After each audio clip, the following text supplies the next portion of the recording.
Samsung's Galaxy A52 5G wasn't the best mid-range phone you could buy in 2021, but it did possess some standout features, including a responsive display and versatile camera. It was easy to imagine the company iterating on the A52 5G to make it the top of its class. Sadly, the Galaxy A53 5G is not dramatically different from its predecessor. Samsung has made a handful of tweaks by adding a more efficient processor and a bigger battery. But, at best, they feel like window dressing. Worse, in some ways, the phone feels like a step back. Display. Igor Bonifacic, Engadget. Let's start with what hasn't changed. The A53 features a 6.5-inch Super AMOLED display with a 2400 by 1080 resolution, 800 nits of peak brightness and a 120 Hz refresh rate.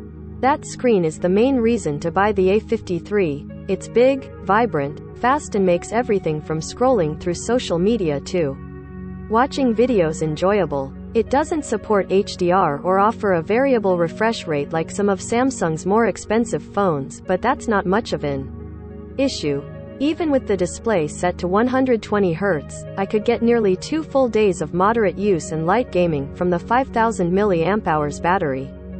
Cameras. Igor Bonifacic, Engadget. The A53 also comes with the same quad camera system as the A52 5G. The standout here is the 64-megapixel main sensor with an f1.8 aperture lens and optical image stabilization. On a sunny day, the camera and Samsung's imaging software consistently capture photos with saturated colors.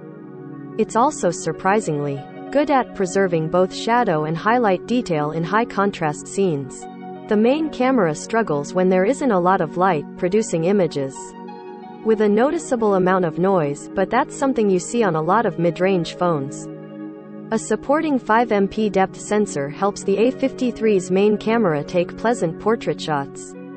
The A53 also includes one of the better macro modes I've used on a mid-range device, thanks to an interface that makes it easy to ensure you've nailed the focus on your subject. With ample light, the 32MP selfie camera is likewise capable of capturing flattering photos. By default, Samsung's beauty filter applies a moderate amount of smoothing, which you can adjust by tapping the magic wand icon at the top. Gallery. Samsung Galaxy A53 56 camera samples, 24 photos. 1/24. Then there's the 12MP ultra-wide camera that feels like an afterthought.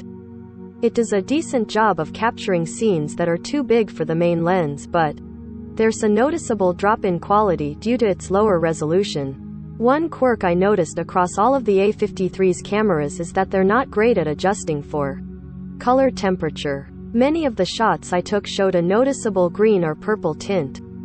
They were easy enough to fix with an editing app like Snapseed, but not everyone has the patience for that. Overall, the A53 features a capable camera system, but I think it's a missed opportunity. With the A52 5G, Samsung was already behind the curve. Sure, it offered versatility, but phones like the Pixel 5a could take consistently better photos. The A53 does nothing to better position Samsung against the competition in the mid-range market, and it's likely to feel even more outdated when the Pixel 6a comes out. Igor Bonifacic, Engadget. There are things Samsung has changed, though, starting with the phone's exterior. The company has shaved 0.3 mm off the A53 to make it 8.1 mm thick. At the same time, it removed the headphone jack. As of this review, Samsung is offering a free set of Galaxy Buds Live when you buy the A53 through its website, so at least the company is helping ease the transition? Still, it's a shame to see the headphone jack go, because it made the A52 5G somewhat unique. What makes the external tweaks even more disappointing is that Samsung hasn't addressed any of the issues we had with the A52 5G's finish. The matte material on the back of the phone is still a magnet for fingerprints and smudges. Also, in the US, Samsung is again only offering the phone in boring black. Performance. Igor Bonifacic, Engadget. I could overlook Samsung removing the headphone jack and leaving the camera as is, if the A53 was fast. Mediocre performance was one of the main reasons we didn't recommend the A52 5G, and the one notable update the A53 brings to the table is a new chipset. Samsung has equipped this year's model with its own Exynos 1280 Society, and it is by far the most disappointing thing about the phone. Simply put, it's not much of an upgrade over the A52 5G's Snapdragon 750G. In my testing, the A53 frequently stalled when I tried to switch between apps, and there was consistent stuttering in regular use. It was also slow to launch and operate the camera app, with a seconds-long delay between my pressing the shutter button and the camera firing. It was even worse when I tried to play games. Samsung claims the Exynos 1280 offers up to 33% faster graphics than the Snapdragon 750G, but I saw regular frame rate drops in games like League of Legends, Wild Rift and Genshin Impact.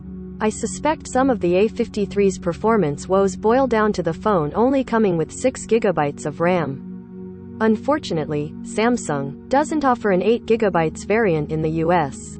The A53 comes with Android 12 and the latest version of One UI, along with a promised 4 years of platform updates and 5 years of security fixes. That's among the best support you'll find on a device at this price, and Samsung should be applauded for this. But I doubt you will want to hold on to this phone for that long. I can see myself getting fed up with the slow processor within a year. Wrap up. Igor Bonifacic, Engadget. At $450, the A53 costs $50 less than the A52 5G.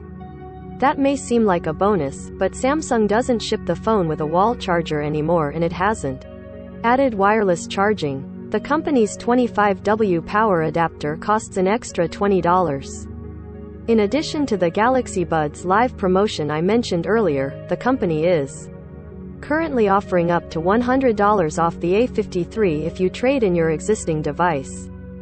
The A53 is a good purchase if you want the best display you can find for under $500, but there are better all-around options. For instance, the Pixel 5a features a cleaner version of Android, faster updates, as well as a headphone jack and more consistent camera. Igor Bonifacic, Engadget. If you're set on a Samsung phone and have an extra $100 to spend, consider the Galaxy S21 FE. At $700, it was overpriced. But nowadays, you can regularly find it for about $550. It offers a much faster processor with Wi-Fi 6 support.